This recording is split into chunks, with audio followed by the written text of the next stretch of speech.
ಎಲ್ಲರಿಗೂ ನಮಸ್ಕಾರ. ಸೆಕೆ ತುಂಬ ಸ್ಟಾರ್ಟ್ ಆಗಿದೆ ನೋಡಿ. ನಿಂತುಕೊಂಡು ವಿಡಿಯೋ ಮಾಡಲಿಕ್ಕೆ ಸಾಗ್ತಿಲ್ಲ, ಅಷ್ಟು ಸೆಕೆ ಉಂಟು. ಬೆಳಿಗ್ಗಿನ ಹೊತ್ತಲ್ಲಿ ಸ್ವಲ್ಪ ಚಳಿ ಇರ್ತದೆ, ಮತ್ತೆ ಸಂಜೆ ತನಕ ಸುಡು ಬಿಸಿಲು. ಹಾಗಾಗಿ ದೇಹವನ್ನು ತಂಪಾಗಿಸುವಂತಹ ಆಹಾರ ಪದಾರ್ಥಗಳನ್ನೇ ನಾವು ಈವನ್ ಬ್ರೇಕ್ಫಾಸ್ಟ್ನಲ್ಲಿ ಸಹ ಹಾಗೆ, ಲಂಚ್ ಟೈಮ್ನಲ್ಲಿ ಸಹ ಹಾಗೆ ಉಪಯೋಗಿಸಿದರೆ ಬಹಳ ಉತ್ತಮ.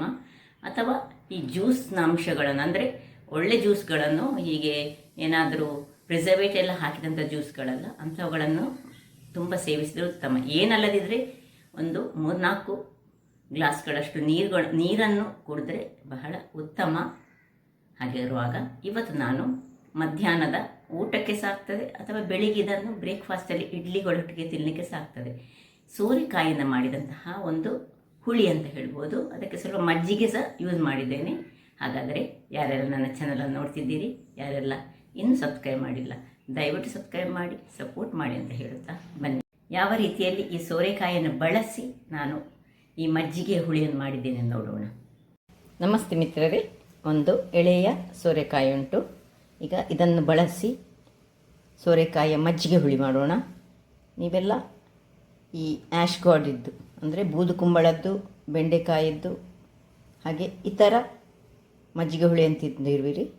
ಕೆಲವರು ಇದನ್ನು ಸಹ ಮಾಡ್ತಾರೆ. ಹೇಗೂ ಸಮ್ಮರ್ ಸ್ಟಾರ್ಟ್ ಆಗ್ತಾ ಬಂತು. ಇವತ್ತು ಈ ತಂಪನ್ನು ಕೊಡುವಂತಹ ದೇಹಕ್ಕೆ ಸೋರೆಕಾಯಿ ಅನೇಕ ಆರೋಗ್ಯದಾಯಕ ಅಂಶಗಳನ್ನು ಸಹ ಇದು ಹೊಂದಿದೆ. ಅದರೊಟ್ಟಿಗೆ ಮಜ್ಜಿಗೆ ಸೇತರೊಟ್ಟಿಗೆ ಬಿದ್ದರೆ ಇನ್ನೂ ಸಹ ಆರೋಗ್ಯಕ್ಕೆ ಬಹಳ ಉತ್ತಮ. ಹಾಗಾದರೆ ಮೊದಲಿಗೆ ಇದನ್ನು ಸಣ್ಣದಾಗಿ ಕಟ್ ಮಾಡಿಕೊಳ್ತೇನೆ.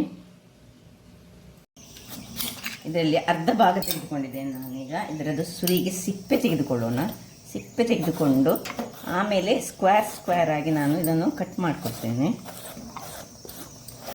ಕಟ್ಟೆಲ್ಲ ಮಾಡಿ ನೋಡಿ, ಸಿಪ್ಪೆ ತೆಳುವಲ್ಲಿ ತೆಗೆದುಕೊಂಡಿದ್ದೇನೆ. ಇದನ್ನೀಗ ನಾವು ಒಂದು ಪಾತ್ರೆಯಲ್ಲಿ ಹಾಕೊಳ್ಳೋಣ. ಇಲ್ಲಿ ಗ್ಯಾಸ್ ಆನ್ ಮಾಡಿ ಇದನ್ನು ಇಟ್ಕೊಂಡು ಇದಕ್ಕೆ ನೀರನ್ನು ಹಾಕ್ಕೊಳ್ತಿದ್ದೇನೆ. ಸ್ವಲ್ಪ ನೀರು ಹಾಕಿದರೆ ಸಾಕು. ಬೇಯುವಷ್ಟು ನೀರನ್ನು ಹಾಕ್ಕೊಂಡು ಸ್ವಲ್ಪ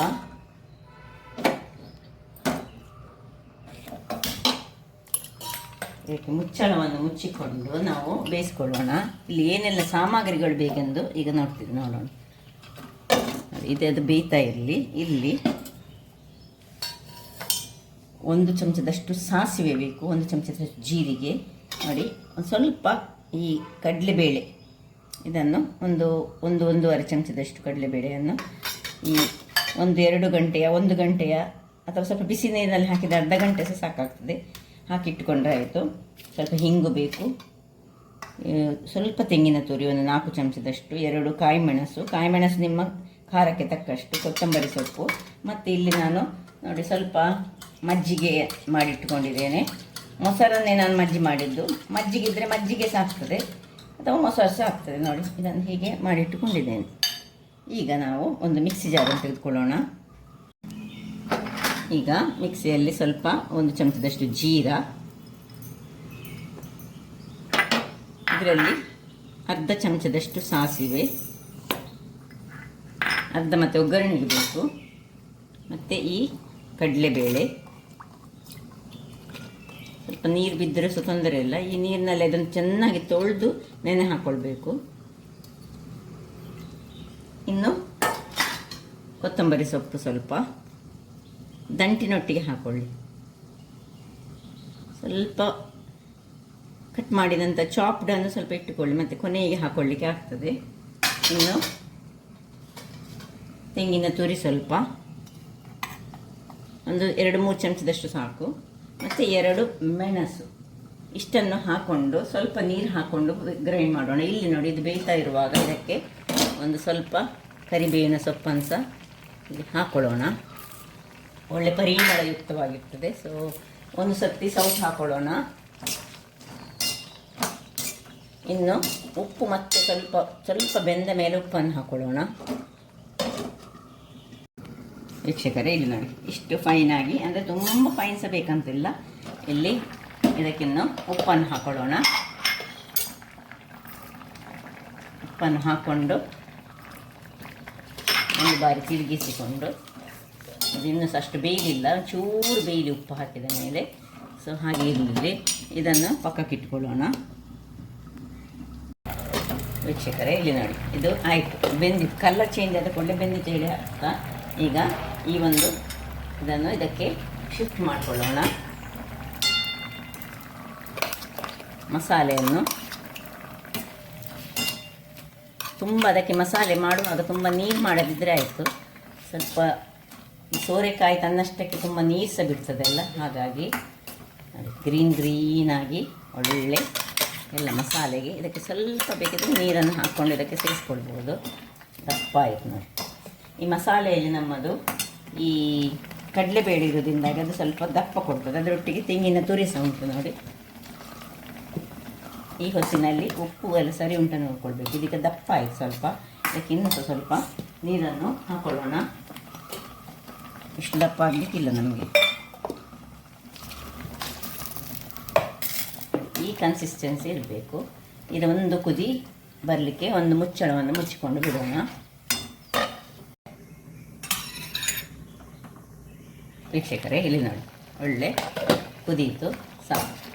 ಇದಕ್ಕೆ ಆಫ್ ಮಾಡಿಕೊಳ್ಳೋಣ. ಆಫ್ ಮಾಡಿಕೊಂಡು ಈ ಮೊಸರನ್ನು ಅಂದರೆ ಮಜ್ಜಿಗೆಯನ್ನು ಹಾಕ್ಕೊಳ್ತಿದ್ದೇನೆ. ಬೇಕಾದ್ರೆ ಸ್ವಲ್ಪ ತಣ್ಣಗೆ ಆದಮೇಲೆ ಸಹ ಮಜ್ಜಿಗೆಯನ್ನು ಹಾಕ್ಕೊಳ್ಬೋದು. ಅದರ ಮೊದಲು ಇಟ್ಕೊಂಡು ಒಗ್ಗರಣೆ ನೋಡಿ. ಒಗ್ಗರಣೆಗೆ ಸ್ವಲ್ಪ ಎಣ್ಣೆ, 1 ಚಮಚದಷ್ಟು ಎಣ್ಣೆ ಸಾಕು. ಇನ್ನು ಉದ್ದಿನಬೇಳೆ, ಚೂರು ಉದ್ದಿನಬೇಳೆ ಸಾಕು. ಒಂದು ಅರ್ಧ ಸ್ಪೂನಷ್ಟು ಉದ್ದಿನಬೇಳೆ, ಒಂದು ರೌಂಡ್ ಮೆಣಸನ್ನು ಸ್ವಲ್ಪ ಹೀಗೆ ಓಪನ್ ಮಾಡ್ಕೊಂಡು ಹಾಕಿದರೆ ಆಯಿತು. ಸಾಸಿವೆ, ಇನ್ನು ಕರಿಬೇವಿನ ಸೊಪ್ಪು,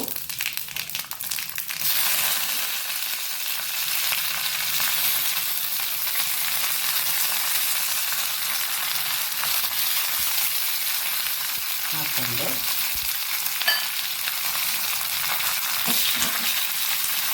ಆಫ್ ಮಾಡ್ಕೊಳ್ತೀನಿ.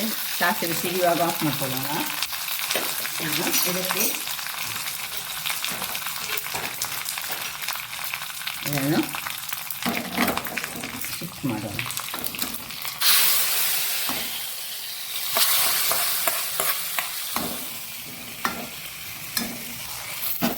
ಕೊನೆಯದಾಗಿ ಸ್ವಲ್ಪ ಬೇಕಿದ್ರೆ ತಣ್ಣಗಾದ ಮೇಲೆ ಹಾಕ್ಕೊಳ್ಬೋದು. ಅಥವಾ ಈಗ ಸಹ ಹಾಕ್ಕೊಂಡು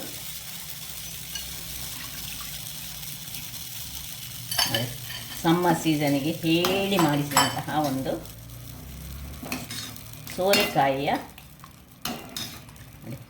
ಏನು ಚೆನ್ನಾಗಿ ಬಂದಿದೆ ನೋಡಿ. ನೋಡಿದ್ರಲ್ಲ ವೀಕ್ಷಕರೇ. ಹಾಗಾದರೆ ನನ್ನ ಈ ಕುಕಿಂಗ್ ಚಾನಲ್ ನಿಮಗೆ ಇಷ್ಟ ಆದರೆ ಬೋಳೂರು ಸುವರ್ಣ ಚಾನಲನ್ನು ಲೈಕ್ ಮಾಡಿ, ಶೇರ್ ಮಾಡಿ, ಹಾಗೆ ಸಬ್ಸ್ಕ್ರೈಬ್ ಮಾಡಿ. ಈ ಒಂದು ಮಜ್ಜಿಗೆ ಹುಳಿ ಯಾವುದಕ್ಕೆ ಸಹ ಸೂಟ್ ಆಗ್ತದೆ. ಅನ್ನಕ್ಕೆ ಸೂಟ್ ಆಗ್ತದೆ. ಇದರಲ್ಲಿ ಬೇಕಿದ್ರೆ ನಾವು ರೊಟ್ಟಿಯನ್ನು ಸಹ ತಿನ್ಬೋದು. ಇದರೊಟ್ಟಿಗೆ ನಾವು ಇಡ್ಲಿ ಅಂತ ತಿನ್ಬೋದು, ಅಷ್ಟು ಚೆನ್ನಾಗಿ ಆಗ್ತದೆ. ಸೋರೆಕಾಯಿ, ಸೌತೆಕಾಯಿ, ಬೆಂಡೆಕಾಯಿ ಹಾಗೂ ಯಾವುದರಲ್ಲೂ ಈ ಮಜ್ಜಿಗೆ ಹುಳಿಯನ್ನು ಮಾಡ್ಬೋದು. ಮಜ್ಜಿಗೆ ಹುಳಿ ರೆಡಿ ಆಯಿತು ನೋಡಿ. ಈ ಮಜ್ಜಿಗೆಯನ್ನು ಮಾಡಿದಂಥ ಪಾತ್ರೆಯಲ್ಲಿ ನೋಡಿ ಹಾಕಿ ನಿಮಗೆ ಸರ್ವ್ ಮಾಡಿ ತೋರಿಸ್ತಿದ್ದೇನೆ. ಎಷ್ಟು ಚೆನ್ನಾಗಿ ಬರ್ತದೆ ಹೇಳಿದರೆ, ಬಹಳ ರುಚಿಕರವಾಗಿರ್ತದೆ. ಇಡ್ಲಿಯೊಟ್ಟಿಗೆ ತಿನ್ಬೋದು, ಅನ್ನದೊಟ್ಟಿಗೆ ತಿನ್ಬೋದು, ಅಥವಾ ಹೀಗೆ ನಾವು ಈ ಬಿಸಿಲಿಂದ ಬಂದಾಗ ಇದನ್ನು ಸ್ವಲ್ಪ ಇನ್ನೂ ಸಹ ನೀರು ಮಾಡಿಕೊಂಡು ಇದನ್ನು ಕುಡಿಬೋದು, ಅಷ್ಟು ಚೆನ್ನಾಗಿ ಬರ್ತದೆ. ಹಾಗಾದರೆ ನನ್ನ ಈ ಕುಕಿಂಗ್ ಚಾನಲ್ ನಿಮಗೆ ಇಷ್ಟ ಆದರೆ ಬೋಳೂರು ಸುವರ್ಣ ಚಾನಲನ್ನು ಲೈಕ್ ಮಾಡಿ, ಶೇರ್ ಮಾಡಿ, ಹಾಗೆ ಸಬ್ಸ್ಕ್ರೈಬ್ ಮಾಡಿ, ಹಾಗೂ ನನ್ನ ಇನ್ಸ್ಟಾಗ್ರಾಮ್ ಪೇಜನ್ನು ಫಾಲೋ ಮಾಡಿ. ಧನ್ಯವಾದ.